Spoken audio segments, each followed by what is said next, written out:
Réunis au siège de la Ligue arabe au Caire en Égypte, les ministres des Affaires étrangères de l'organisation ont condamné le 11 octobre le siège imposé par Israël à Gaza, réclamant dans le même temps l'acheminement immédiat d'aide aux 2,3 millions de Palestiniens soumis à des raids aériens d'Israël en réponse à l'attaque lancée par le Hamas le 7 octobre.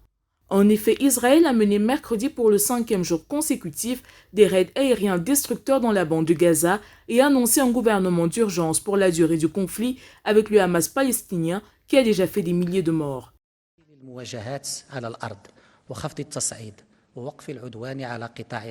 Les événements sanglants et horribles qui ont commencé le samedi 7 octobre 2023 et la violence sans précédent qui les a accompagnés indiquent que la région est confrontée à une situation sans précédent dont les répercussions pourraient entrer dans le conflit et alimenter l'escalade d'un horrible discours d'éradication systématique.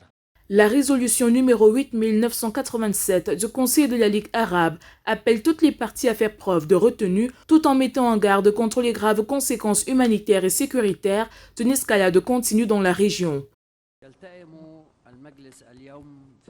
Nous convenons ensemble de la violence extrême entre ces deux pays. Je suis malgré moi obligé de reconnaître que la situation est en train de dégénérer et de nous échapper. C'est un moment particulièrement critique où nous devons plaider pour la retenue. La Ligue arabe, qui comprend 21 pays dans 7 États africains, a en outre mis l'accent sur la nécessité de libérer les civils ainsi que tous les prisonniers détenus et de lever le blocus sur la bande de Gaza. De plus, elle a appelé à permettre immédiatement l'entrée d'aide humanitaire, de nourriture et de carburant pour protéger les victimes des tensions entre Israéliens et Palestiniens qui s'imbriquent dans un conflit datant de bientôt 75 ans. Les tensions ont connu un nouveau pic après les attaques du mouvement islamiste de Hamas en Israël le 7 octobre, faisant plus de 1200 morts côté israélien, dont des civils.